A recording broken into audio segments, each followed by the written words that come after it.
ठाकरेंच्या शिवसेनेचे नेते आदित्य ठाकरे कार्याध्यक्ष होणार असल्याची चर्चा। 19 जूनला पक्षाच्या वर्धापन दिनी घोषणेची शक्यता। कार्याध्यक्ष झाल्यावर आदित्य ठाकरे स्वतःची नवीन टीम तयार करणार।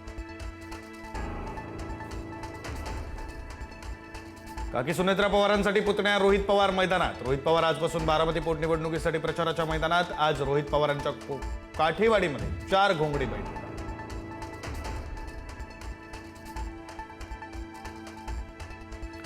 अमरावतीच्या परतवाडा लैंगिक शोषण प्रकरणी आणखी 3घांना अटक। आरोपींची एकूण संख्या 4 वर। एकमेकांना व्हिडिओ दिल्याची आरोपींची कबुली। नाशिकच्या कॉर्पोरेट जिहाद प्रकरणाला भीषण वळण। मानवी तस्करी, जबरदस्ती धर्मांतर आणि फंडिंगचा मोठा अँगल समोर। पीडितेला थेट मलेशियाला पाठवण्याची होती तयारी।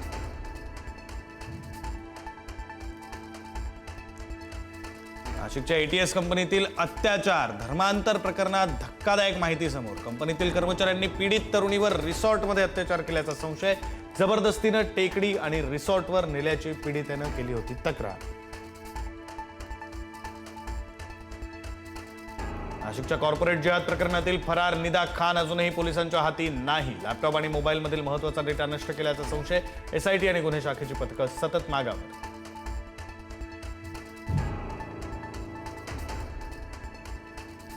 बंधू अशोक खरात प्रकरणामध्ये ईडीने जप्त केले 2 गुन्हा कागदपत्र। नाशिक, सिन्नर आणि पुण्यामध्ये सलग 2 दिवस छापेमारी। मोठ्या व्यवहारांचा उलगडा, तसंच बड्या सरकारी अधिकाऱ्यांचं कनेक्शन समोर येण्याची शक्यता।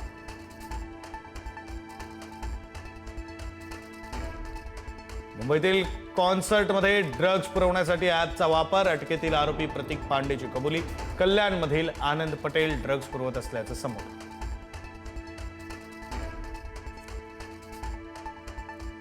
मीरा भाईंदर परिसरामध्ये झोंबी ड्रग्जचा शिरकाव झाल्याची शक्यता। एका तरुणानं झोंबी ड्रग्ज घेतल्याचा संशय।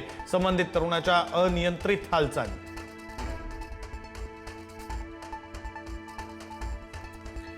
त्र्यंबकेश्वर मंदिरातील दर्शन काळाबाजार प्रकरणी विश्वस्त पुरुषोत्तम कडलकचे 2 पुतणेही अटकेत। पुतण्यांच्या मध्यस्थीनं पुरुषोत्तम कडलककडून काळाबाजार।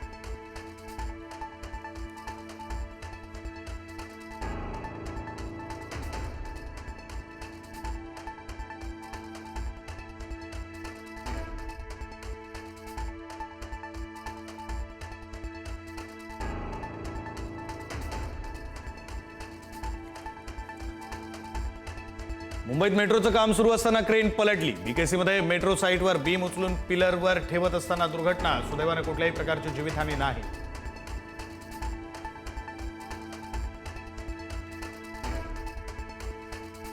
सोन्या चांदीच्या दरात पुन्हा वाढ। सोनं 1,500 तर चांदी 11,000 वधारली। सोनं प्रतितोळा 1,56,000।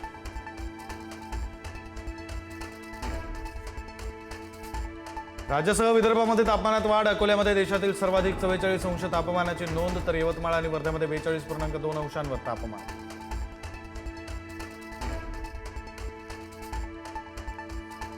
इराणकडे अण्वस्त्र असणार नाहीत। इराणनं अण्वस्त्र विकसित करू नयेत। जागतिक अर्थव्यवस्थेशी एकरूप व्हावं, अमेरिकेचे उपराष्ट्राध्यक्ष JD व्हॅन्स यांचं विधान।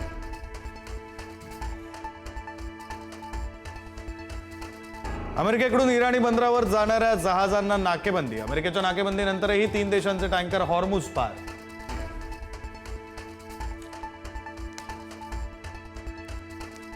अमेरिका आणि इराणमधील पहिल्या अपयशी चर्चेनंतर आता चर्चेची दुसरी फेरी होणार। दोन्ही देशांची शिष्टमंडळ 2 ते 3 दिवसात इस्लामाबादला जाणार।